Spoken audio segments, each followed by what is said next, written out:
But we will begin on this Saturday night with dozens of people living at a safe parking site who are about to get the boot and a proposal from San Francisco. Either accept alternative housing or move your vehicles by Monday. This is happening at what was Candlestick Park in the city's Bayview Hunters Point neighborhood.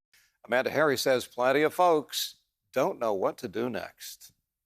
There are still about 30 vehicles inside. All of them are being asked to leave by Monday. The site is gated and there is security, so we weren't allowed on the site. But we spoke to a man who lives inside, and he says many of the people don't know what they're going to do with their vehicles, and some don't know where they're going to go.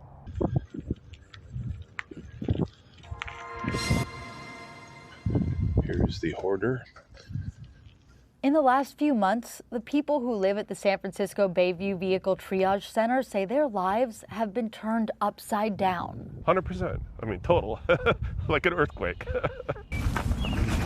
Aaron Wilson was noticeably emotional when he described the stress he's been under. He's lived at the safe parking site since March 2024. The city announced the closure in December. It was shortly after officials finally managed to connect reliable power, nearly 3 years after opening. A 2023 budget analysis report estimates the cost per vehicle at the site to be about $140,000 per year. Emily Cohen with the Department of Homelessness and Supportive Housing explained to Bay City News why they're shutting down the facility, citing costly infrastructure issues, lease renewal issues, and difficulties understanding the best way to serve people living in their vehicles. She said, quote, "I think that's what government is supposed to do. If something's not working, you're supposed to end it and move on.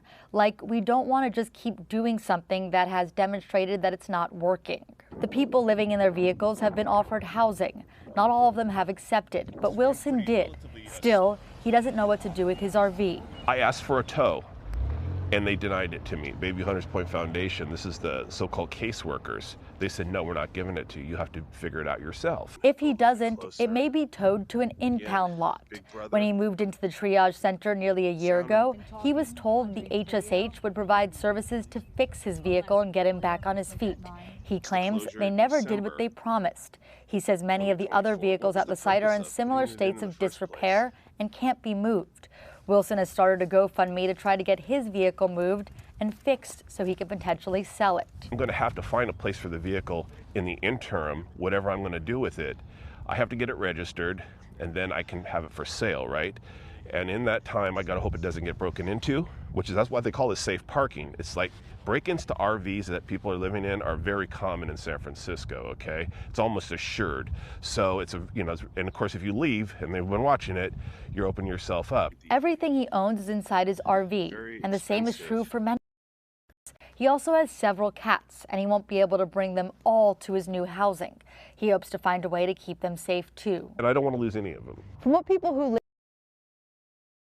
they don't get their vehicles out on Monday, they may be towed on Tuesday.